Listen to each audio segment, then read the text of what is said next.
Did that and then just went home. I watched Craven. Oh, I haven't seen that one yet. It was okay. It was cool. The way they ripped it apart, I thought it was gonna be way worse. So I was like, oh, okay, this isn't bad. Where did you get access? Oh, Netflix. Oh, it's on Netflix. Yeah, Okay. yeah. And then Sunday, yeah, then yesterday we had sparring. We went to a gym called Northern Illinois. That's in what is that, McKenzie Park in Okay. Illinois. So it was about an hour drive, and then did that for a few hours, and then came back and then finished getting all the food prepped and get everything ready, and then just started barbecuing. I've been in a weird mode. I've been in like a jubilant. The fact that I say jubilant mode is weird. But I've been listening to these different DJs over in Australia and the UK Okay. doing things, and it's like house EDM with hip hop Right. that they're mixing at these live shows, and just losing my mind and super amped up. So it's been a dope mix. But yeah, that's what I did this weekend. And then of course dinner and my mom and my ex-wife and my daughter and aunt and my son and Abby and her sister all just had dinner, play some games, and I'm an old man, so by nine something, I was on the couch knocked out, Yeah. like old man style. The moment that TV comes on and it's dark, is the mission for me to. Yeah, it's so hard for me to stay awake. It's like man, so, but it's been cool. So, welcome to the You Control You podcast, everyone. Corey just, I see what Corey did. He primed me right there. He primed me. He thinks he's slick. I knew it as soon as he asked me. He's priming me. He's getting me ready because a change of plan today. Um, we had to maneuver the schedule around a little bit, and so the person that I was gonna have live isn't here right now. But we shout out to the pivot because I always feel like if I'm gonna say we had to pivot from that, I need to shout them out because such a dope podcast title. Um, what I'm most grateful for today: God, family, life, of course. I never want to miss out on those things. Beautiful weather. I love that it stormed on Friday. We always need rain. Except at that track meet. Oh man, my Oh yeah, son. them. Yeah, they told me he was like. Sherelle said she was soaked, and Isaiah had to stay there another 2 hours to help with varsity. Oh, Yeah, that sounded all bad. It sounded all bad. Um, it's good to see brother. You know, yeah, I'm thankful that work doesn't put me right in the rain. But no, his ankle's almost 100%. So I'm sure he'll be returning to you pretty soon. Um, since it's a topic of coaching, I'm grateful that I get to coach people. I'm grateful that people trust in me. That that position that I have in people's lives never I never what's the word I'm looking for? I never take it for granted. I understand the position that I'm in and the trust that is given to me. And so it's it's a powerful position. It's a meaningful position. Now, I'm not talking about just instructing classes, right? To me, being an instructor for a class is important, but you don't have as much one-on-one time. You don't have as much personal time with them where your personality is going to rub off on them. And so I never want to take that for granted. And so, yeah, today's topic, we're talking about coaching communication. Now, we've had episodes where we talk about communication within relationships. And to me, coaching is no different than a marriage. I don't care what they say. Actually, I don't know any coach that wouldn't describe it probably the same way. It's almost like a marriage or it's like a father child relationship, right? It's one of those two, meaning you have to learn how to speak this person's language and communicate with them in a way that gets them to understand what you are saying and understand what you're trying to accomplish. The I didn't realize how difficult this was until I started working with people. And if I said, yeah, I need you to push forward, right? In my head, that sounds easy. Yeah, just step forward. But they were stepping forward to the left or forward to the right instead of like straight ahead. And it was like, no, no, no, I need you to move straight ahead. And then it was like sometimes they wouldn't do that. Sometimes they're doing something slightly different. And it's like, wait, how are you even perceiving it this way? This is what I'm saying. And like on and on and on and on. So the different ways you have to learn to communicate with someone to me is like the different ways you have to learn to communicate with your spouse or communicate with your children or communicate with your close friends. And right. So one of the ways I was talking about is with Corey is when it comes to at least one of my fighters. There's a few fighters I have like this where if I'm going on a tangent, right, a 2 to 5 minute tangent about something, I know for a fact they're not hearing me. They're 60 seconds at the most. I have them keyed in, and then it's like their brain just clicks off. Right? They get squirrel brain takes them somewhere else, and I know this. So at the end of me saying this, I'll sum it up really quick, and then I might look at that person. Yo, this is what I want you guys to do. This, and this. Keep it simple. What is it that I want you guys to do? And have them repeat it back to me. Cool. Can we kick it? Yes, we can. Three, two, one, pop, and we get going, right? And so it's different ways to learn to communicate to get the best out of the people you're coaching. Now, the way I coach is what's the word they would old school. I coach very old school. So I I believe in breaking you down mentally and emotionally so you can build up stronger, right? That's an old school way of coaching.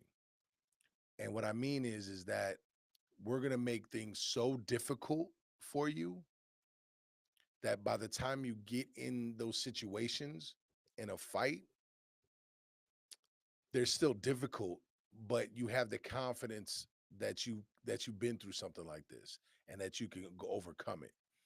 And so it doesn't mean you're going to win. It doesn't mean you might not get knocked out. It doesn't mean it just means that my style of coaching is very raw, very rugged, very tough. Like I need you to understand that what you're about to do is going to be difficult.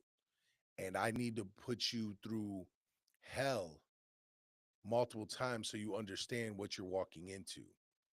And so a lot of times when I'm coaching, it gets tough in there and like it brings out emotions out of them and it brings out all these different feelings and these thoughts where a lot of times they don't even know if they're going to push through it. And it's funny because you see them like, oh my god, and then all of a sudden they get to a point where it just clicks, and they're so tired and so worn out that they just don't care anymore.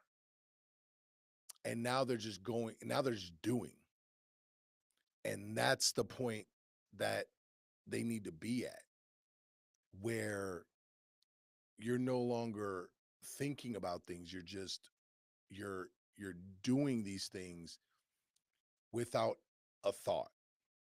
And it goes back to Bruce Lee where it's like I'm just punching you like it's just happening. I don't have time to think about it in my head. I don't have time to, oh, punch is open and then I throw the punch. There's no time for that. So a lot of the ways I coach are to build those those best way to say it, those instincts, so you're doing these things. Now, outside of that, of just making it tough and making it a living hell, it's working on the most fundamental things over and over and over. And I'm anal about this stuff. It's like throw your jab with a purpose or intent, and throw your jab. If you don't extend your jab, right, there's a purpose and intent behind that. So follow me here. If I'm using my jab, right, and I'm throwing my jab and I'm turning it over all the way, right, and I want full extension, it's because I'm trying to set the range. I'm trying to get you to jump. I'm trying to get you to move and react to my long jab. But that doesn't mean I'm not gonna like throw it short sometimes. Doesn't mean I'm not gonna change a cadence and snap it in there, or maybe lean in there and throw it harder. But there's a purpose and there's a reason for that. And then so trying to coach people just that one punch can be difficult because right now I have a team of 10 people are fighting in June. I got 2 people fighting in May. So I got a team, right, of people that are all shaped differently and all move differently. And so I can't have them all doing the same thing. My 6'2", 6'3", 6 foot fighters, right? Their jab should be longer. Their jab should have a little bit different of a look. My shorter fighters, my 5'3" fighters, they have to step in hard on their jab. They have to double, um, triple up their jab. So it's got to be like pop, pop, pop, and really get in there, right? To make up that height difference and really explode in there. So it's coaching them and learning how to communicate with them is it's this fun game.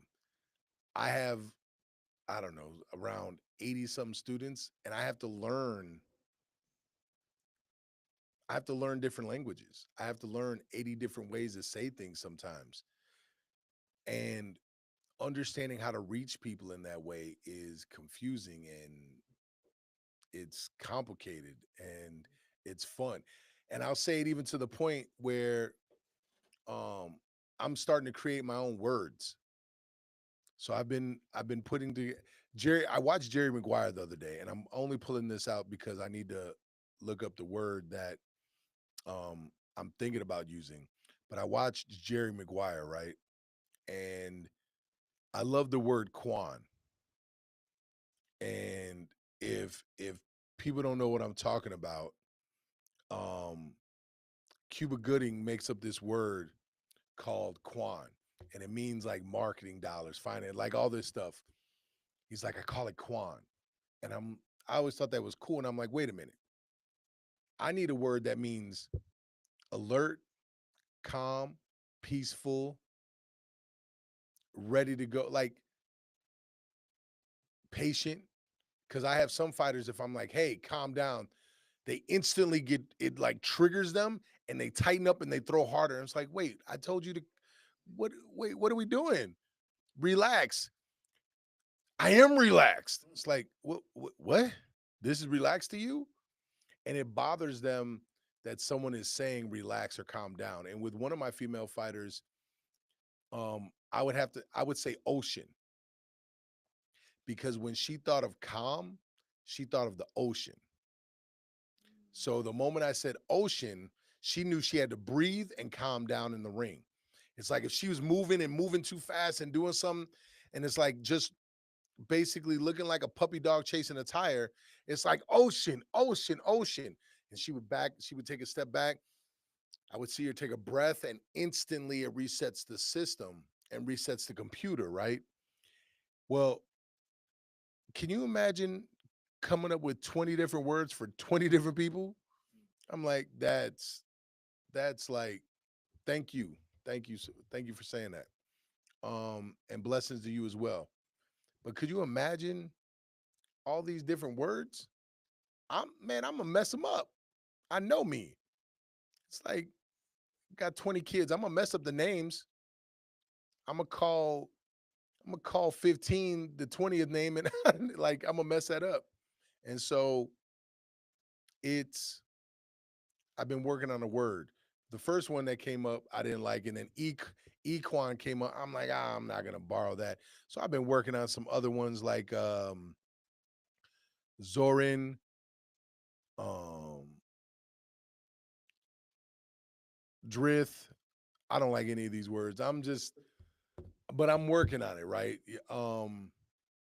This was in Cars 3. What was in Cars 3? The communication thing. Have you seen Oh, Cars 3? I I think I've seen them all. So like, remember they had like the woman car that ended up being racing in the end, Yeah. but then Speed McQueen had to talk to her in a certain way because she was like new generation. Oh yeah. So like Oh he used all these other words to get her to to do the thing yeah. within the race. Yeah. That's the crazy part. And like what I've learned is that I communicate with the men and the women the same. And it means sometimes it looks like I'm harsh on the women. And the funny thing is, it looks harsh because people don't talk to women that way, right? So if a guy is like, if I can't get the guy to do what I need him to do, I'll tape his hand to his freaking head. It's like, why are you dropping your right hand? Right? They're here and this hand they keep going like this, right? You see that opening on my chin right now, right? When I threw my jab, you seen, because I can't let it, I'm gonna get knocked out as I'm coming in throwing a jab. That's stupid. So what I'll do is I'll just tape this hand up there with duct tape, right? And they'll go like this, and they'll have to move like that. And it looks crazy when I do that to the women. Wait, what? Okay, that one. I don't know what Yeah, I don't. happened. Deuces. Um, but and I just where the communication with women can be different is outside of the actual fight. So I understand that I have to give with all of them. I give them space to have their feelings after the round is done, after we're done training.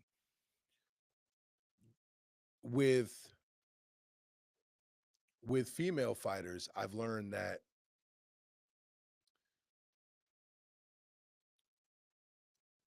how can I put this? They honestly, my female fighters will trust quicker than my male fighters. To be 100% honest with you, that's been my experience. There's less of an ego at play. And it's it's this cool process where it's like with some of the male fighters, it's like especially if they've never played sports. Cuz I have one male fighter right now who didn't really play sports, and so he's not used to being coached, and it took him a while to recognize that I just want the same things he wants. And I don't think it was a matter of like he wasn't trusting me, he just didn't know how to be coached. And it took me a little bit longer to reach him, right? It took him losing some bouts to realize like, oh, coach has been saying do this, do this, do this. Let me try this, right? And he's seeing his confidence grow. And I told him, I'm like, just because you're doing the work doesn't mean we're guaranteed to win, but you're already seeing the effect on yourself emotionally, how much calmer you are, how much easier it is. And like from the person he was when he fought last year to the person who's about to fight this year, he would destroy that person now. Like if he went against that older version, he would, oh my, it wouldn't even be close. So just in that, just in the mental and emotional aspect, where the female fighters, most of them, it's not a trust issue. It's whether they mm, with some of them, it's getting them to move past their feelings a little bit more. I don't have that issue too much with male fighters as often, but with the female fighters, it's getting them to move past their feelings more or less. Doesn't mean I don't deal with it with the male fighters, and doesn't mean I don't have female fighters that it like some of them it doesn't even matter. They don't even care what they feel. But if I can get them to move past their feelings, doesn't mean ignore them. It just means, hey, right now there's nothing we could do with what's going on in your life. Let's move forward this way. And it's just figuring out the different ways to really communicate within that. Um I'm trying to think of some challenges that I've had. I know a couple that come to mind is getting people to leave home at home and not bring it into the gym, to get them to understand there's a different switch you have to hit while training. You can't just turn that switch on and pray it's going to be there for you when you go compete. If you don't train with it, then you have no control over it. And so when it comes out, it's going to burn you out mentally and emotionally. You have to learn to train with that.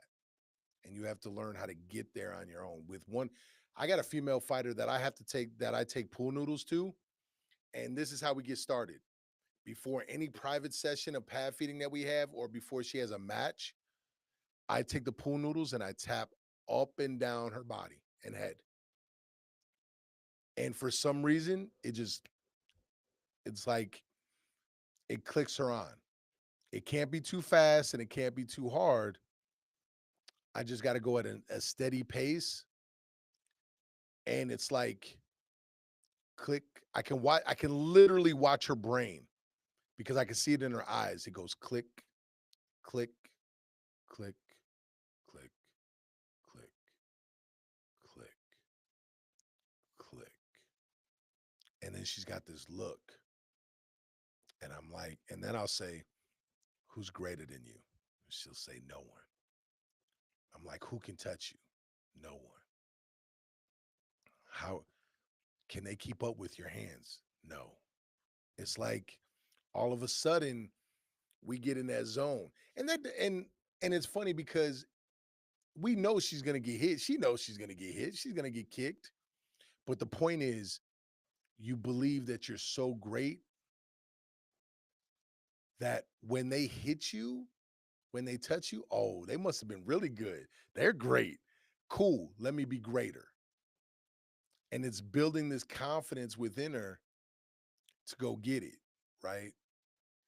But if we don't do that, the outside world may not be shut off. And I have other fighters, male and female, where it's like, man, leave it out there, yo. You can't solve it. You're here. Be here. Use it. Train with it. But it can't, don't let it stop you. Don't let it keep you from doing the thing. And I don't know. I don't know about every other sport, but I do know that with fighting, it's such a psychological thing.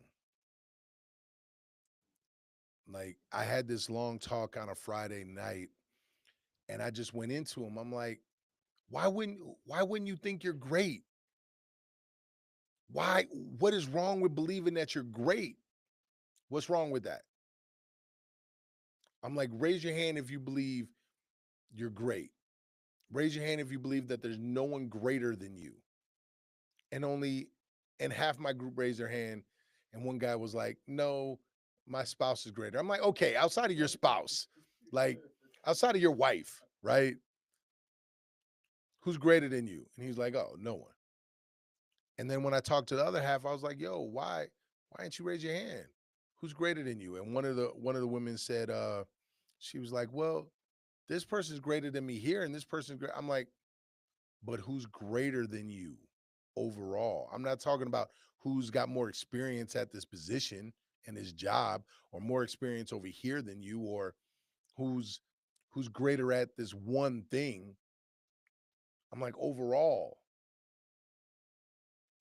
And she's like, I don't know. She's like, I always thought that was cocky, and like, aren't we supposed to be humble?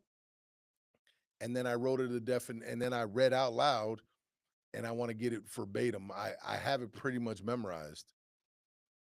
Um, I read to her, humble, having or showing a modest or low estimate of one's own importance, of social, of low social, administrative, or political rank, lower than someone in dignity or importance. What? Why should you believe you're below anyone? At the same time, you're not above anyone either. Believing that you are great means that you are the great today, right now. You are the greatest version of yourself as of today, right? You want to be greater tomorrow, then put in the work today to be a better version and a greater version for you for tomorrow, right? And as a coach, this is how I believe. And this is where the coaches start to rub off, right? I believe this. I believe this. So I can't coach anybody that isn't on that train and on the railroad tracks believing that too. You got to believe you're great, yo. So let's go. That punch you just threw, you can't go back in time. That was the greatest punch you could throw. Throw another one. But it didn't land. Throw another one. Do it again and do it again and do it again and do it again and do it again and believe it. It's always going to be great. If there's things that you got to work on, then we work on it, right? The greatest kick, the greatest teep, the greatest takedown for my MMA fighters, the greatest defense. Like when you have that much confidence, you can accomplish so much more. And as a coach, it's my job to get them to that point to believe that by the time they walk into the fight, that they believe that they can't be stopped, that they believe that they can't be held back, right? And so learning how to communicate that with them and get them to understand that sometimes is challenging because everybody's got their own stuff, right? Some people may not have had a good relationship with their dad. So now there's this dude telling them what to do. That doesn't make it easy. Some of them some of them may not understand exactly what I'm trying to accomplish because I don't know if head coaches always give the full picture right off the bat. Because sometimes I'll tell them to do something. A lot of times I'll tell them to do something and they don't understand why. And I don't want them to worry about the why. I want them to do the damn job. Do the job. We're, we have the same goals. You want to win a belt. I want you to win a belt. Goals are aligned. The why will come. And I'll coach that way until they no longer need the why. And then I'll start to give them the why. And the reason why I coach that way is in a fight, we don't have time to sit here and wonder why. If I say, hey, keep your hands up. Oh, why do I need to keep my hand? We don't have time for that. You might be already knocked out. I'm telling you this so you can do it right away. Right? Keep your hands up. Hey, they're looking for that head kick. Right? You've already done it. Now I can tell you why. Right? because now I also know that's affecting the other fighter. Oh, wait, he's reading that? He's seeing that? Oh man. Actually, one of my fighters won the last Waco tournament. This is like Team USA stuff.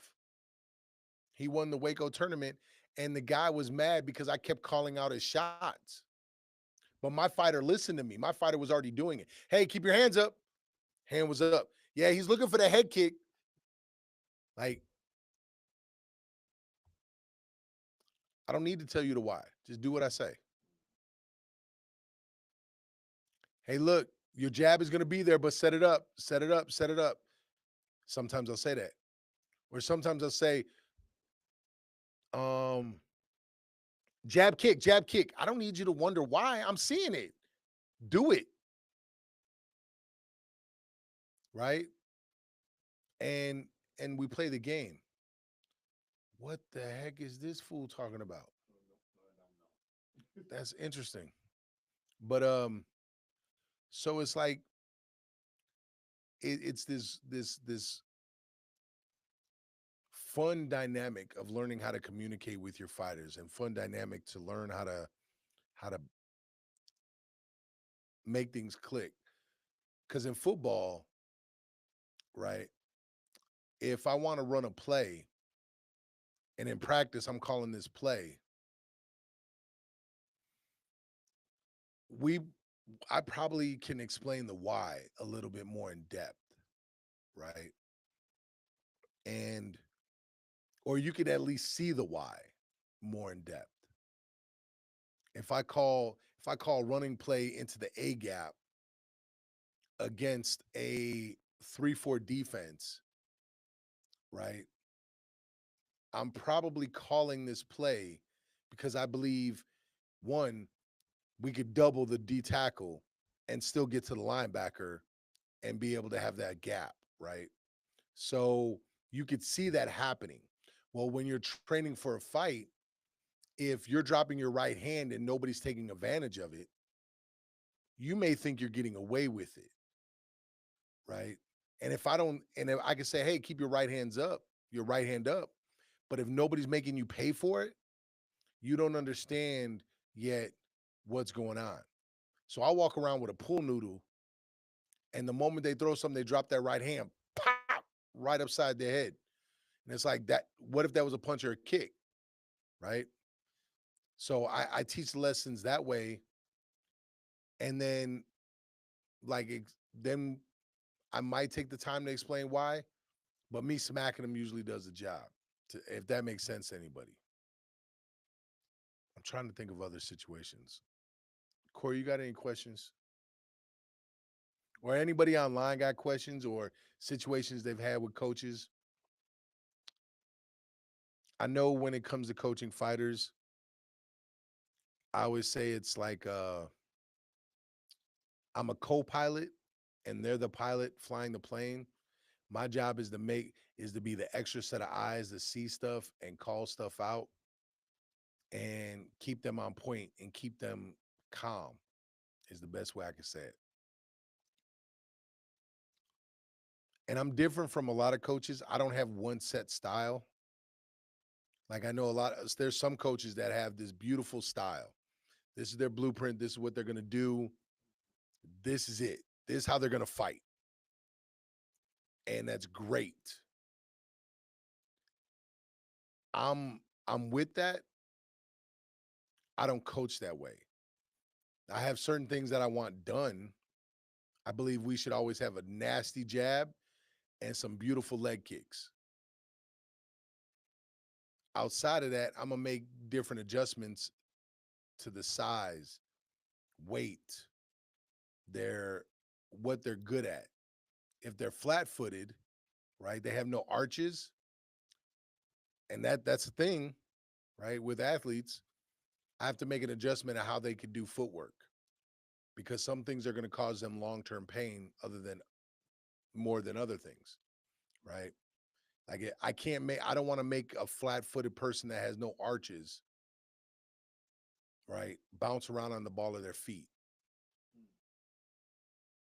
I want them to be slower, steadier, and more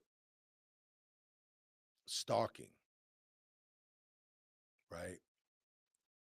Um, I got flat feet. yeah, I would make you slow and Flat as I don't know what. yeah, I would make you slow and methodical, right? And so it's just making those different adjustments. And so I don't know, coaching to me is a lot of fun because I get to make these dope connections with people and watching them get it. I think that's more than anything else, watching the light bulbs go off in their head is the most exciting mm, thing thing to watch. It's like something we've been working on and they finally get it and they do it in a sparring match or they do it in a fight. When I have a female fighter, her name's Jamie. I have a play. It's funny I call it play. I'm in the middle of designing my own playbook, right? With all the different calls. We have we have this footwork that I call skateboarding. And it's skateboarding because you're basically pushing in directly into that person's chest. And it's almost like you're skateboarding because you're pushing off the ground with your rear foot, right? So you're driving in. And I call it skateboarding. And then you're when you're skateboarding in, you're on the track, right?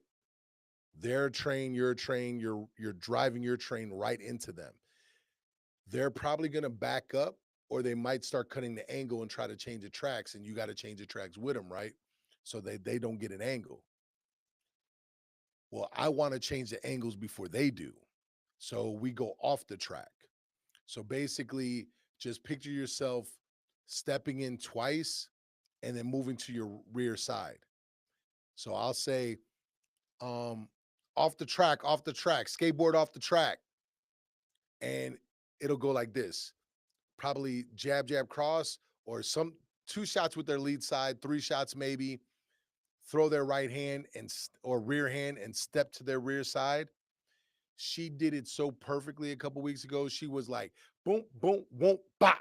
And you just seen this woman's head go, woo. And man, I lost my mind because I was like, yes, something we've been working on for months has now just happened. Sometimes it takes a year, but it's like watching them get it is the most beautiful thing ever. It's like teaching somebody how to dance and then they do the dance move or teaching them how to paint and they oh man, it was beautiful. And so I get excited for that. Those moments when they get it. The downside of course of coaching is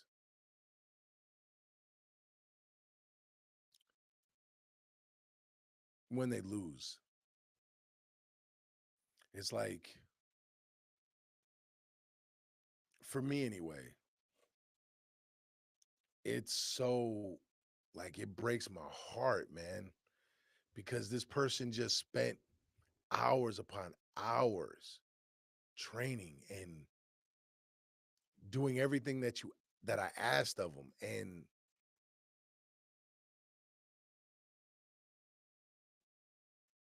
knowing they lost and knowing that heartbreak, it's like painful. And I feel for them and there's you can't take the pain away and you feel it too. So it's like all you could do is let them know that you're proud of them and tell them to keep their head up and we just keep pushing forward. We'll work on the things that need to get better and we'll double down and make things that we'll make the great things greater and we'll make the things that weren't so great great. And so it's like it's this that's what hurts the most is you can't take that pain away. It's like and that's what I mean by like you feel like a spouse or a parent because you want to take this pain away but you can't. And it's like, "Oh man, it was really hard when I coached my daughter too And when I coached my wife, when they lost, is oh man, because you got to be strong, right? I'm the strong dad, got to be strong, and I'm the coach, so I got to be strong. But it's like, heart wrenching. I don't know, man. I don't know if I've said much of anything that really all connects, but I love learning all the different languages. It works into my personality. Like I love having this talk. I love talking with people. I love just communicating with people. I love getting to know them and then helping them, helping guide them to be better humans, right? Reach their goals and watching them recognize, man, if I just put my all into something, win or lose, I become a greater individual. And now I can apply that to anything I want to do, right? I don't know, it's dope. It's really dope actually. I truly love coaching.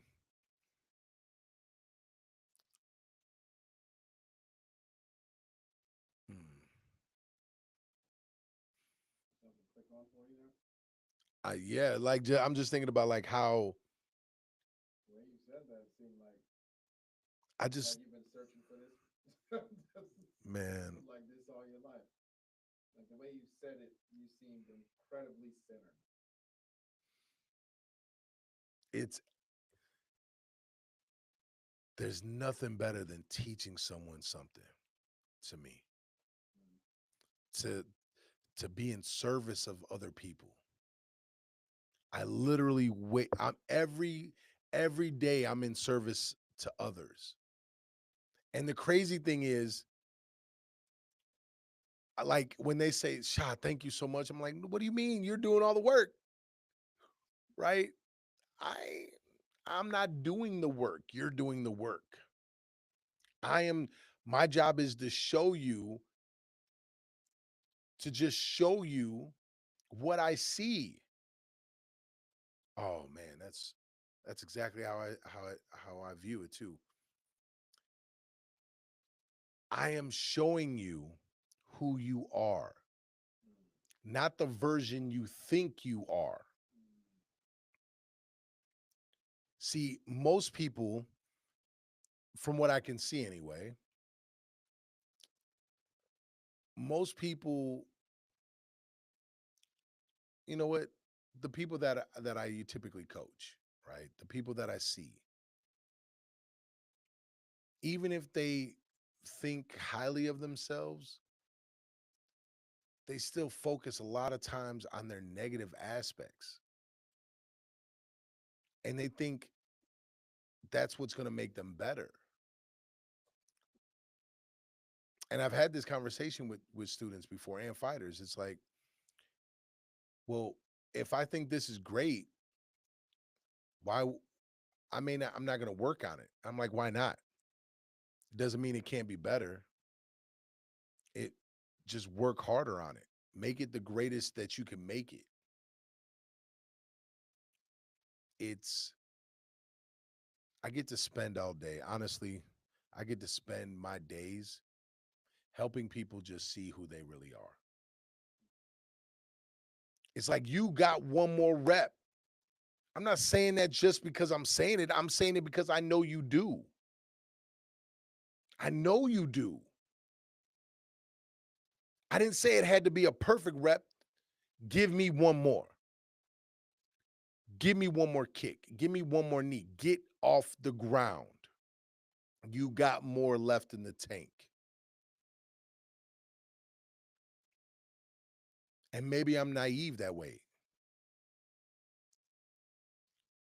I believe we're limitless. I truly believe that.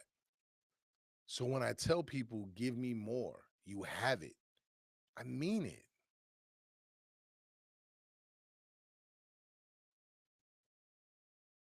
You can do this. I mean it.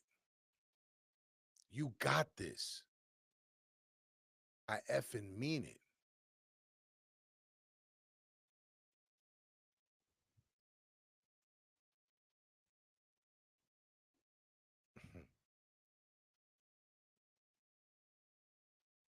You can go out there and win this bout. I mean it.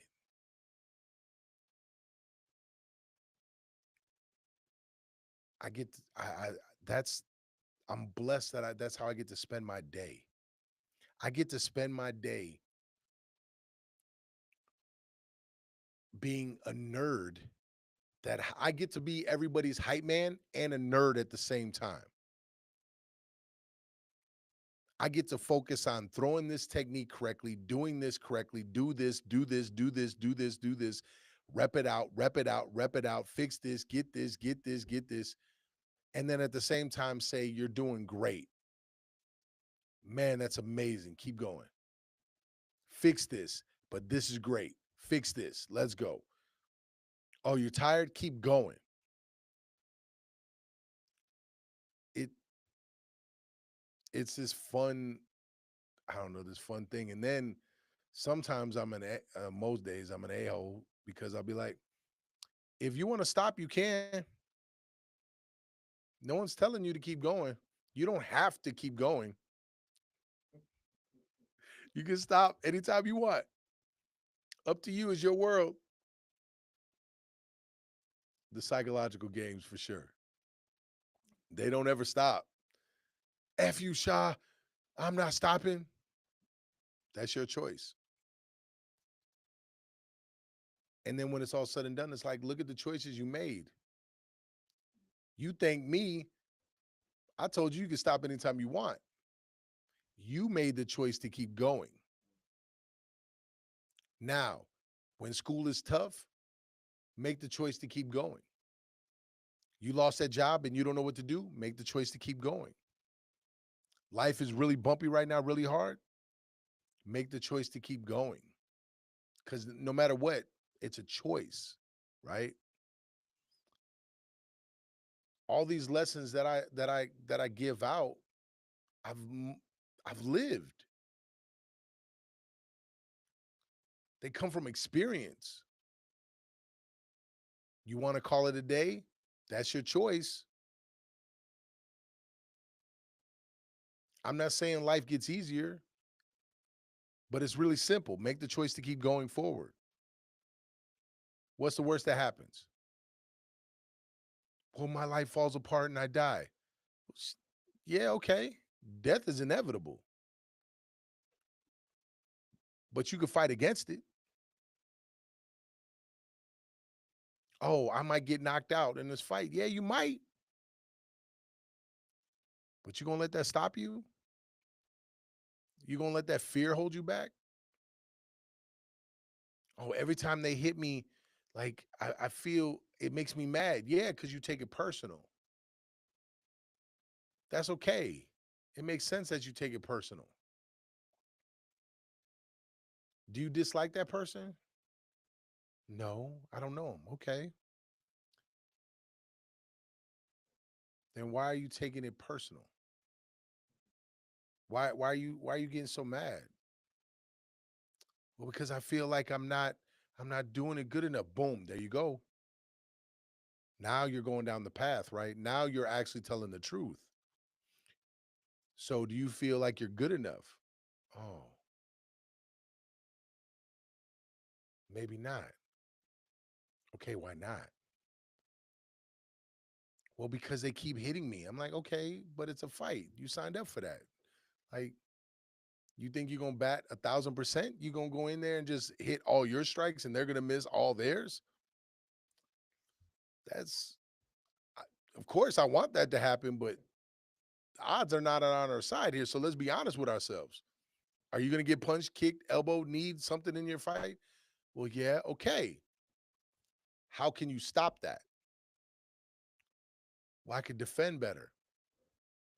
Now your feelings have no. Now you're not arguing with your feelings. Now you're logically sifting through everything. But in order to get to this point, you had to be honest about your feelings. You took it personal because you felt you weren't good enough. This is why you must believe you're great. You have to. Because if your starting point, if your foundation is a positive one and you believe that you're great, that person hitting you must be what? What did they do in that moment? That one moment, what did they just do? Well, they must have been greater in that one moment. Are you going to run from their greatness or what are you going to do? No, I want to be greater. Now we're going down the track right. Now we're doing our job. Because when they hit you, you're going to do what? I'm going to defend it. In order to defend it and be greater than that moment, what do you like? Do you see where I'm going with this? These are the conversations I have with my fighters. This is what I love to do.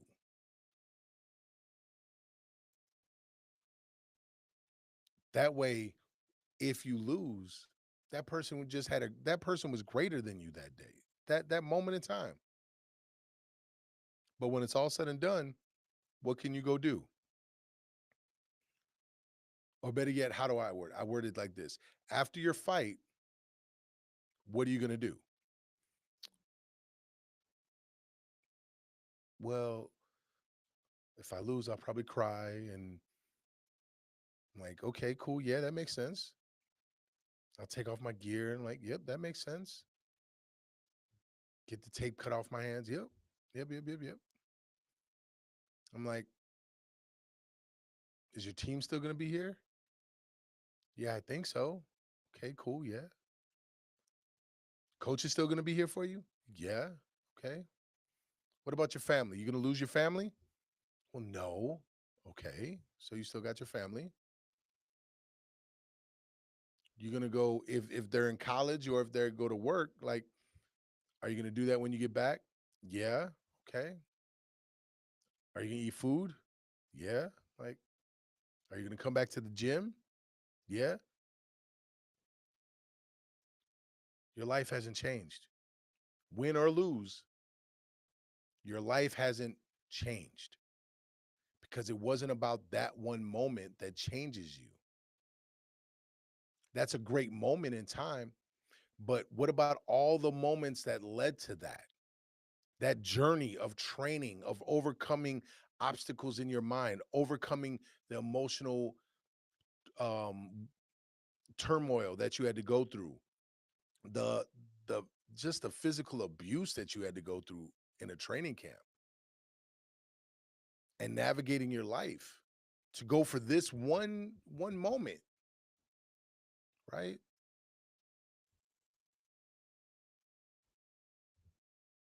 These are the conversations that I have with my fighters because when it's all said and done, whether they fight again or not, I want them to understand that they should make whatever their goal is their priority. Number one priority. Make it everything, right? But it's not in all actuality, it's not it's not all of you. If that makes sense. It's not everything, but it is everything. When you're focused on it, when you're training, that's all you should be focused on. Hyper focused on that. And it's hard when you're like, and this is why fighters don't go out and hang out with people during a training camp because you can't focus, like, it's so hard.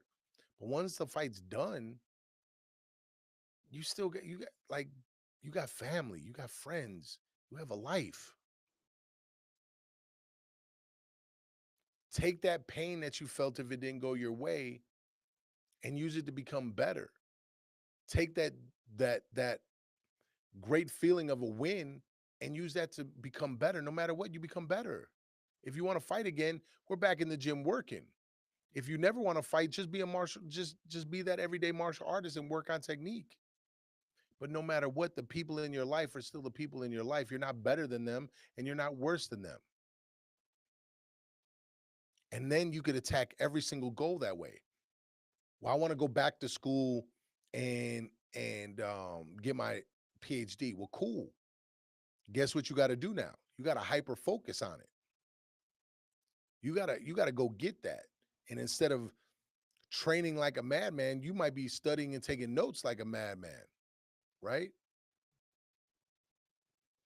Instead of doing this, this, and this, you're doing this, this, and this. But it's the same. The overall thing is the same. I don't know if this is making sense to people. It makes sense to me. It's and it's like it's so meditative to me. Like I can have a fight with my wife. I can be into like with anything could be going on. The world could be coming to an end. I walk in that gym and I start coaching fighters, and it's like none of it exists. It's like it's me and them, and we're just doing this dance of figuring it out and like having fun and communicating and like talking. And it's fun when there's no words being said, but so much talking is being done. I don't even have to say a word. It's like bop, bop, bop, or I'll do this, boom, and boom, and then and like all those are different calls and like working different moves. And it's like, oh my God, it's so beautiful. Bop, bop, bop, bop, bop. And it's like it's such a beautiful dance. It's shout out all the coaches out there, man. Like, and I'm always learning from them. I listen to all the different coaches, different sports, other fight coach. Like sometimes they word things and it's like, oh man, that's so dope how they said that. Incredible. Incredible how they worded that. And so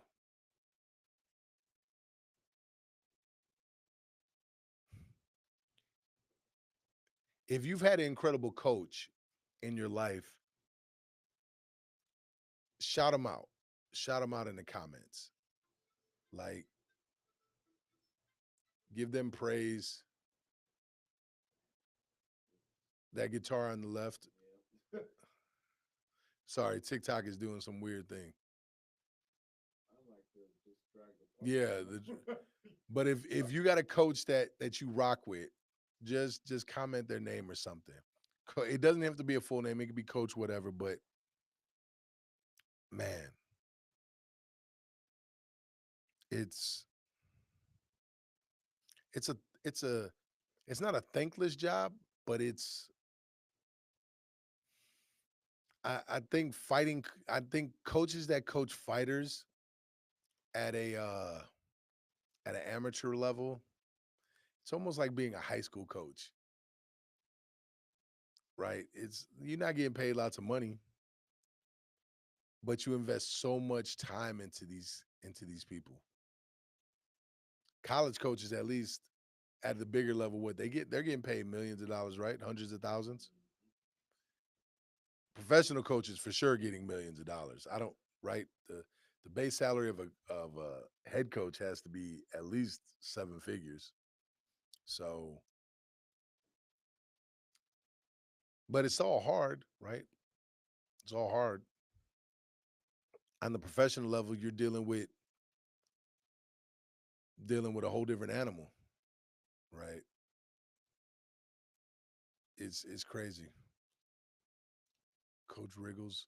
What you think, Corey? Any questions? Any thoughts?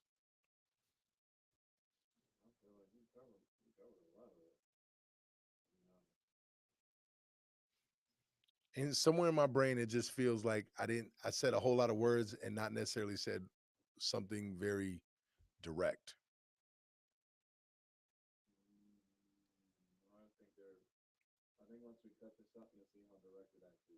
Mm.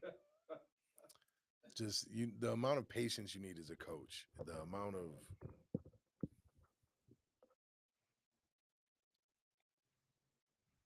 at least for me, I know I've seen Coach Knight throw chairs.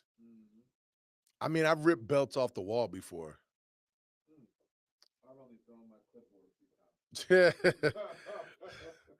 um, and then it's like fine. You know what I did on Friday? I did let them finish up the workout, and then I left. Um, Let them finish it up on their own. yeah, because I want them to have some, because it is a team. I want them to be bonded because I know it's about to get worse. The workouts are about to get worse. What I'm about to have them do, because I can start taking them outside again, and I need them. I need them to be each other's biggest fans. I need them cheering for each other. It's a lot like the military, man. Like I've had plenty of veterans. It's funny because I've had Rangers and special forces, and like it's the same vibe, it's the same feel. It's very like we're off on our own. And it's like it's us against everybody else. And you need to have each other's backs. Like you look, we could talk crap to each other. Mm-mm, right? And it's like we got to hold each other down, and we got to help each other get better. Iron sharpens iron every day of the week. So it's like this is how we get better. So yeah, man. Like thank y'all for rocking with me. Appreciate y'all. We had to do a hard pivot on this episode. Um, man, mm, I'm hyped, man. I'm hyped. I know it probably doesn't look like it, but all I'm thinking about is like, yeah, I'm gonna have fun today. I can't wait till all I do is just coach fighters. I'm so close to not teaching regular classes and just coaching fighters. Like I can't wait. Almost, almost, almost, almost. And then I don't know what I'm gonna do. I'll probably be all I want to do is coach fighters from 4 a.m. to like 9 p.m.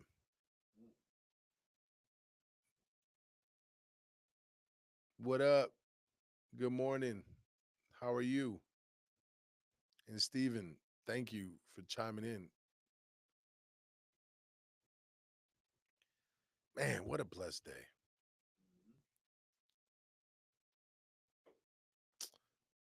This is awesome. Corey's a coach too. He's a basketball coach. Don't let him. He's low key quiet back there, but he's a basketball coach doing his thing. He's got to. I don't know how he does his job. Be honest, coaching AAU. Mm-mm. That's like that's like coaching traveling fighters. That nah. I need more time. We need to build a bond. I get to put them through hell, create create some interesting moments. Man, if I was coaching a basketball team, I'd probably have them do like I pull a Coach Carter on them. I make them run so many laps they're throwing up. Reset reset that programming. What you say? That'll create a moment. Yeah, man. I'm all about resetting programming. It's like y'all gonna learn today. So, but man, thank y'all for tuning in as always. I think next week I've been thinking about it. I want to do another t-shirt giveaway next week. So we'll keep it popping. I appreciate y'all, man. Just keep liking, following. We're we're getting really close to 50 episodes, man. I'm looking forward to the 100th episode with y'all. It's been one heck of a journey thus far, and I appreciate you guys so much, man. Corey, oh man, I forgot to tell you. At this other gym, this dude I've never met before said, "Yo, I love your podcast. I love what you're talking about. It you say everything you're talking about is stuff that I believe in. I've never met this cat before. And he was like, man, it's just an honor to meet you. I just want to shake your hand. I was like, yo, this is craziness. This is craziness. But I couldn't be doing this without y'all, man. Like, thank you so much. I appreciate y'all, man. Have a blessed day. Remember every day to say what you're grateful for. And remember that you're in control of your own life every day of the week. Don't let someone else take control of your vehicle. You control that bad boy. All right. Like, follow, subscribe. We out. Peace.